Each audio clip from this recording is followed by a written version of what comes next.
नमस्कार, आप देख रहे हो जोधाना न्यूज। जोधपुर के मोकलावास में गौ संवर्धन आश्रम में नवनिर्मित भवन निर्माण का लोकार्पण समारोह धूमधाम से संपन्न हुआ। पत्रकार रामेश्वर सोनी की रिपोर्ट के अनुसार जोधपुर अरना झरना तीर्थ के पास मोकलावास भूरिया भाखर गौशाला में आचार्य हस्ती अहिंसात्मक चिकित्सा शोध केंद्र के लोकार्पण समारोह में मुख्य अतिथि कमल लोचन पक्षी चिकित्सालय जयपुर से, अश्विनी कुमार भुज से, मोहन भारती गांधी धाम गुजरात से, नानक वरलानी अहमदाबाद से इस कार्यक्रम में उपस्थित रहे। इस दौरान राकेश कुमार निहाल ने बताया कि इस प्रशिक्षण भवन और रहवासीय कुटीर का निर्माण चंचलमल चोडिया द्वारा किया गया और यहां अनेक तरह की मशीन और एक्यूप्रेशर पॉइंट की स्थापना की गई। इसका निर्माण पूर्ण रूप से सीमेंट रहित है और प्राकृतिक संसाधनों जैसे गोबर, चूने एवं मिट्टी से निर्माण किया गया है। इस प्राकृतिक चिकित्सा क्रियाओं से जो स्वयं का उपचार का प्रशिक्षण प्राप्त करना चाहते हैं, उनके लिए यह केंद्र वरदान साबित हो सकता है। इस कार्यक्रम के दौरान सेवाभावियों, भामाशाओं और कार्यकर्ताओं को मोमेंटो देकर सम्मानित किया गया। वही प्रसादी का आयोजन भी किया गया।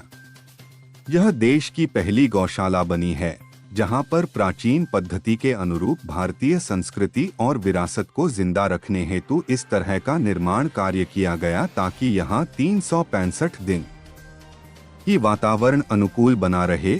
इस गौशाला में कुछ घंटे रुकने पर मन को सुकून और शांति मिलती है। इस गौशाला को हेरिटेज लुक दिया गया है।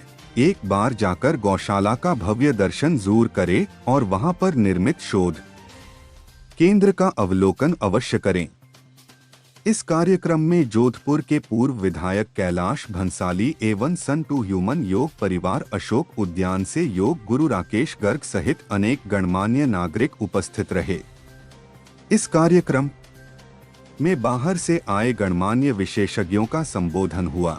वही इस कार्यक्रम का मंच संचालन कमल लोचन ने किया। इसके बाद में कोषाध्यक्ष जितेंद्र जैन ने सभी का धन्यवाद व्यक्त किया। इस नवनिर्मित निर्माण प्रकल्प को समझने के लिए सभी ने अवलोकन किया और चोडिया परिवार द्वारा किए गए कार्य की प्रशंसा की। इस कार्यक्रम के दौरान राकेश कुमार निहाल का साफा माला पहनाकर भव्य किया गया स्वागत। पेश है जोधपुर संवाददाता रामेश्वर सोनी की खास रिपोर्ट।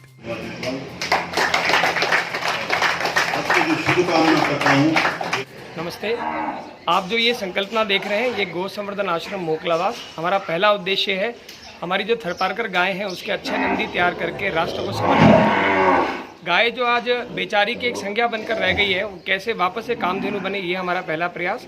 दूसरा, जो आज भूमिगत जल स्तर नीचे जाता जा रहा है, यहाँ 410 फीट गहरा पानी था जो आज बढ़कर 160 फीट पर आ गया है। इसलिए हमने 4 एनीकटों का निर्माण किया है। तीसरा, हमने यहाँ पर वृक्षारोपण का एक सघन वृक्ष का जो है जंगल निर्माण करने का प्रयास यहाँ पर चल रहा है। चौथा, सामने देख रहे हैं जैसे विस्तृत चारागाह, सेवण और धामण जैसी उन्नत घासों का चारागाह हम यहाँ पर तैयार कर रहे हैं। पांचवा, जो गाय एक बूंद भी दूध नहीं देती है उसके पंचगव्य के ऊपर अनुसंधान करके उसके उत्पादों का निर्माण करना और उसका वितरण करना। और छठा, जिसके लिए आज हम इकट्ठे हुए, यहाँ पर स्वावलंबी अहिंसात्मक चिकित्सा प्रकल्प, जहाँ अपने डॉक्टर स्वयं बने, अपना इलाज खुद कैसे करें, ये संकल्पना देश के सामने रखना। ये कुछ मोटे मोटे 6 प्रकल्प हम लोगों ने यहाँ पर चलाने का प्रयास कर रहे हैं। चंचलमल चोडिया, व्यवहारिक शिक्षा से मैं इंजीनियर हूँ। लेकिन मेरी कल्पना है कि मानव शरीर को अपने शरीर के अंदर खुद को स्वस्थ कल्पना है, उसको ठीक कर सकें। इसी लक्ष्य को जानकर हमने मोकलावास के अंदर एक गौशाला के अंदर, इस गौशाला के अंदर हमने एक प्रकल्प चालू किया जिसका स्वयं के डॉक्टर स्वयं बने। हम ऐसा क्या काम करें ताकि हमारे रोग आए नहीं, आ जाए तो ठीक हो जाए। क्योंकि शरीर के विकार से शरीर, मन के विकार से मन, आत्मा के शरीर, मन और आत्मा तीनों को जो हम ठीक करेंगे हम काम करते हैं और शरीर से इतनी स्थिति है वो आराम से कर सकते हैं। और इसी प्रकल्प को चालू करने के लिए मैं पिछले 35 साल से अलग स्तर पर शिविर लगाकर काम करूँ और मैं पूर्ण विश्वास है जनता इसका फायदा उठाए। मैं पहले भी चंचलमल चोडिया द्वारा यहाँ पर आता रहा हूँ और निःशुल्क हेल्थ रिलेटेड सेवाएं लेता रहा हूँ। लगभग 25 सालों से मेरा इनके साथ संपर्क बना हुआ है। खास करके एक श्वासोश्वास की प्रक्रिया डेवलप की है, जिसके आधार पर यदि कहा जाए तो कुदरत ने जो श्वासोश्वास की प्रक्रिया हमें दी है, उसका केवल हम 35 से 40% ही उपयोग कर पाते हैं। हमारी लाइफ स्टाइल ऐसी हो चुकी है और सामने 3 तरफ के आक्रमण हमारे जीवन पर सतत हावी हैं। पहला, विचारों और भावनाओं का तनाव दिन ब दिन बढ़ता जा रहा है। दूसरा, खाने पीने के कोई नियम समय नहीं रहा। तीसरा, वातावरण भी पॉल्यूटेड होता जा रहा है। अब एक तरफ 1/3 एनर्जी लेना और दूसरी तरफ 3 टाइप के आक्रमण होने के कारण जीवन में दुख, दर्द, पीड़ा, परेशानियां, बेचैनी बढ़ती जा रही है। और दूसरी तरफ से जो हमारे अंदर खजाना है वो भी दबता जा रहा है। शांति है, आनंद है, उत्साह है, उत्सव है, ये हम मना नहीं पाते हैं। कुदरत ने हमें श्वासोश्वास की प्रक्रिया 4 कार्यों के लिए दी है, जिसमें केवल एक ही कार्य हम कर पा रहे हैं। पहला कार्य है जिंदा रहना, जिसका हम प्रयोग कर रहे हैं, जिसमें हमारी कोई कारीगरी नहीं है। ये कुदरत का एक वॉल लगा हुआ है, इसलिए हम 35% श्वास ले पाते हैं। दूसरा कार्य है हमारे विचारों को बल देना। अच्छे विचार करें और बल मिले तो बहुत अच्छी बात है, पर जो लाइफ स्टाइल है, बुरे विचारों को बल मिलने के कारण इतनी स्पीड से हमारी श्वासोश्वास की गति चलती है कि जो 1 मिनट में 12 से 13 होनी चाहिए वो 16 से 20 हो गई है। यानी 1/3 हम अपने जीवन को वैसे ही बेकार करते हैं और बोनस में अस्वस्थता, असंतुलन, अशक्ति मिलती है। तीसरा है दीर्घ आयुष्य स्वस्थता पूर्वक मिलना श्वासोश्वास के माध्यम से, वो हम नहीं ले पाते। चौथा है यदि किसी भी परिस्थिति से हमारा स्वास्थ्य बिगड़े तो डॉक्टर तरीके श्वास का उपयोग होना, जो तो हो ही नहीं पा रहा है। उसकी एक छोटी सी शर्त है कि वो 90 to 100% हमने श्वास लेना चाहिए। तो बिना प्रयत्न, कोई कसरत नहीं, केवल मुद्राओं के माध्यम से 100% ब्रीदिंग लिया जा सकता है। ये मैंने रिसर्च करके पाया है, ईश्वरीय कृपा है। वो 24 घंटे में कभी भी कहीं भी कर सकते हो। खाना खाया है, कर रहे हो तो खाना भी हजम होगा। और कुछ समय अभ्यास करने से हमारे फेफड़े नियमित 100% ब्रीदिंग लेना शुरू कर देते हैं, इसलिए हम आगे बीमार नहीं पड़ते। आज का जो ये फंक्शन है वो क्या है? आचार्य हस्ती अहिंसक शोध केंद्र, ये है। तो वो आचार्य हस्ती कौन थे? आप सबके भी भावना मन में आई होगी कि ऐसे आचार्य हस्ती कौन थे और क्यों उनके नाम से ये सब किया। आचार्य हस्ती ऐसे थे जो जीवन का पूरा रूपांतरण कर देते थे। उनकी क्या महिमा बताऊं? आप सब ने अगर किसी ने देखा होगा तो आप सब जानते हैं कि वो आचार्य कैसे थे। हम तो अभी पंचेंद्रिय यानी गायों की, पक्षियों की, जानवरों की, मनुष्यों की पीड़ा को दूर करने के लिए कह रहे हैं, लेकिन वो आचार्य 6 इकाई के यानी पानी से लेके, पृथ्वी से लेके, यानी एकेंद्रिय से लेके पंचेंद्रिय तक जीवों की करुणा उनसे देखी, मतलब ऐसे करुणान्वित हो जाते थे कि उनका चेहरा देखते ही आप किसी दुखी का और ऐसे मंगलिक फरमाते थे, ऐसा उनका चमत्कार था।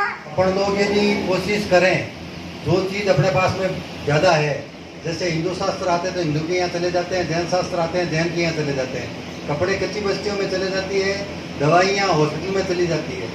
कभी भी अपन दवाई एक्सपायरी नहीं लाते हैं, घर में बड़ी बड़ी एक्सपायरी हो जाती है या कोई भी चीज़ खराब हो जाती है, तो अपन जिसको आवश्यकता है वहाँ तक पहुँचाएंगे तो कचरा बनना बंद हो जाएगा। तो हमारा यही ध्येय है कि भाई आप लोग सीखें और जो चीज़ जहाँ आवश्यकता है वहाँ तक पहुँचाने की कोशिश करें। और हमारे जो नंबर है, जोधपुर में सेंटर है 5-7 जगह, हम लोग ऐसी कोशिश कर रहे हैं कि वहाँ पे इकट्ठा करके, और यदि आपके पास में ऐसा कोई नीडी परिवार है जिसको कपड़ों की आवश्यकता है या दवाई की आवश्यकता है तो वो दिलवा सकते हैं, और आपके पास में यदि कोई सामान पड़ा है तो आप दे भी सकते हैं। मेरे नंबर है 9414131279, केवल कोठारी, जोधपुर, सरदारपुरा। कोई शब्द क्या बोलूँ मेरे को, पर ये पेक ही बहुत अच्छी है एक्यूप्रेशर। इससे हम ऑल्टरनेटिव मेडिसिन बहुत सारी चीज़ें सीखी, पेंडुलम डोजिंग वगैरह। इसमें सब में सहयोग, सबसे बड़ा सहयोग मेरे पेरेंट्स हैं, वो मेरे चौड़े अंकल आंटी। मेरे माता पिता ने तो मेरे को सहयोग दिया ही दिया, लेकिन सबसे बड़ा सहयोग इनका है मेरे साथ। मेरे मन में दुविधा है कि आज के ज़माने में सूक्ष्म से स्थूल और स्थूल से सूक्ष्म, स्थूल से सूक्ष्म करना कठिन होता है और सूक्ष्म से स्थूल करना सरल होता है। अब जहाँ 5 मिनट का काम हो और वहाँ मुझे अपने विचार प्रकट करने हो तो वो वही रहेगा कि मैं 3 फेरे लगा दूँ और पूरी दुनिया हो गई। ऐसा हो जो कठिन है मेरे लिए, परंतु मैं संक्षिप्त में कुछ कहना चाहता हूँ। और वो जो मुख्य बात है वो है हमारा बच्चों को संस्कार देना। वो भी आप डॉक्टर का बात खुद बोल रहे हो और जो पैसे गंवाए वो बोलते नहीं। वो भी आप किसको याद करो, हमारे जो गुरु हैं, भगवंत आचार्य जो भी हैं, वो सब क्या करते हैं, नाम सुना, मंत्र है, महामंत्र है, कुछ ना कुछ तो है ना, नहीं तो फिर खबरनी तो है। अब इनको अगर आप याद करते रहो, बोलते रहो तो क्या होगा, तन का कलेश है, मन से बच जाएगा, शरीर की बीमारी चली है, बराबर। अब हम लोग क्या याद करते हैं, डॉक्टरों को, बीमारियों को, दवाओं को, क्या है वो है। नतीजा क्या होता है कि अशुभ को सोचने से शुभ जो है भाग जाता है। वीडियो साहब कर रहे हैं, मैं तो इनके साथ कभी से जुड़ा हुआ हूँ। बहुत बहुत जय जिनेंद्र, आप सबका इस प्रांगण में हार्दिक स्वागत, अभिनंदन।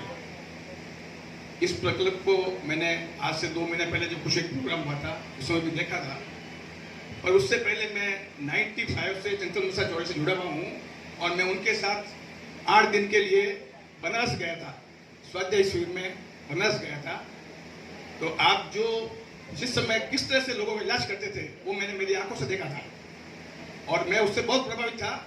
और मुझे लगा कि ये समाज के लिए नहीं, देश के लिए नहीं, पूरे संसार के लिए इस चिकित्सा की आवश्यकता है। वंश के लिए इतना अच्छा कार्यक्रम ये लोग कर रहे हैं, उसके लिए मैंने बेटे से कहा कि जितना कमाता है उससे ज्यादा तू दे इसको, उससे ज्यादा दे, भगवान को ऐसी बुद्धि दे इसको और दुगना बढ़ता ही बढ़ाता चला जाएगा। इतना ही मैं कहना चाहूँगी। हमारे यहाँ पर अगर वो गाय 1 लीटर वाली आती है, उसके नंदी से जब हम उसका गर्भाधान कराते हैं तो उसकी बछड़ी सीधा 10 लीटर दूध देती है। तो आप सोचिए, और जब उसकी बछड़ी भी आती है वो 12 लीटर, और ऐसे 5वीं 6वीं पीढ़ी में आज हम अपनी गाय को 23.25 लीटर दूध की 3 गाय हमने तैयार कर दी है। ऐसे में मैंने अशोक जी से निवेदन किया, ये सन टी विमन वालों से भी मैंने निवेदन किया, अभी पतंजलि की टीम वाले आए तो उनसे भी निवेदन किया।